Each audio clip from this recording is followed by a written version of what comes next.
नमस्कार दोस्तों, मैं अतुल और आप देख रहे हैं अपना YouTube चैनल सरसून। कोरोना क्या नाम है।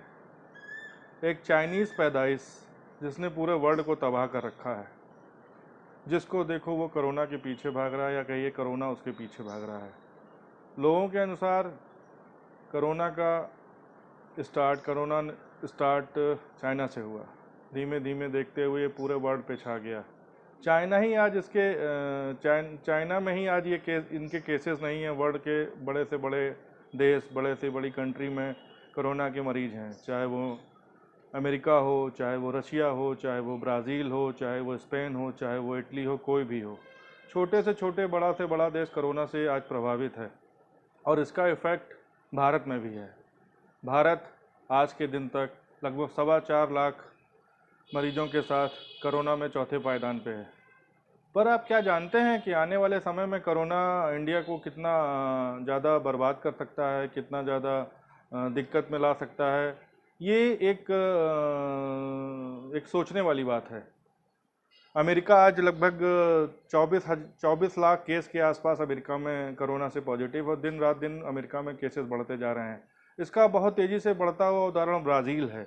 ब्राज़ील में भी केस 10 लाख के आसपास पहुंच चुके हैं और फिर धीमे धीमे इंडिया भी इसी श्रेणी में डेवलप होता जा रहा है, लगता जा रहा है। हमारी भी गलतियां हैं, हमारी भी चीज़ें हैं, आर्थिक विकास भी है, सारी चीज़ों पे डिपेंड करता है। पर कोरोना रुकने का नाम नहीं ले रहा है। आज भारत में लगभग 4.25 लाख कोरोना के केसेस हैं और आने वाले समय में जिस प्रकार से चीज़ें हो रही हैं, जिस प्रकार से चीज़ें बढ़ रही हैं, उस हिसाब से कोरोना आने वाले जुलाई लास्ट तक कोरोना के लगभग 10 लाख से ज़्यादा केसेस इंडिया में होने की संभावना है। सोचिए, एक छोटा सा वायरस जो कितना हानिकारक है और कितनी अच्छी तरीके से पूरे वर्ल्ड को इसने परेशान कर रखा है। छोटे से छोटा, बड़े से बड़ा देश आर्थिक तंगी, भूखमरी और पता नहीं क्या क्या सिचुएशंस में पहुंच रहा है। अमेरिका जितना बड़ा डेवलप कंट्री, जहां फूड बैंक के आगे 10-10 किलोमीटर तक की लाइनें लग रही हैं, आप सोचने लायक है। चिली जैसा देश जहाँ पे भुखमरी के हालात हैं। पेरू, ब्राज़ील की तो आबादी हमारे उत्तर प्रदेश की आबादी के लगभग बराबर ही है। वहाँ पे आज की डेट में 10 लाख से ज़्यादा केसेस हैं। उत्तर प्रदेश को लीजिए, यूपी का इंडिया का सबसे बड़ा स्टेट है, जहाँ पे लगभग 23 करोड़ की आबादी रहती है।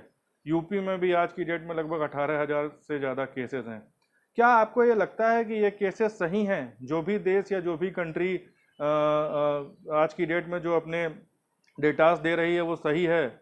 मुझे लगता नहीं है, क्योंकि अगर आप देखेंगे तो कहीं पे किसी देश में या किसी कंट्री में या किसी स्टेट में कहीं पे टेस्टिंग नहीं हो रही, कहीं पे चीज़ें नहीं हो रही हैं, तो इसका आप आकलन कैसे लगा सकते हैं?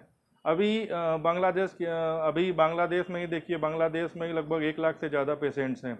इसके अलावा अगर आप इंडिया की बात करते हैं तो इंडिया में बंगाल में लोगों का कहना है कि टेस्टिंग ही नहीं हो रही है, सरकार वहाँ पे काम ही नहीं करने दे रही है।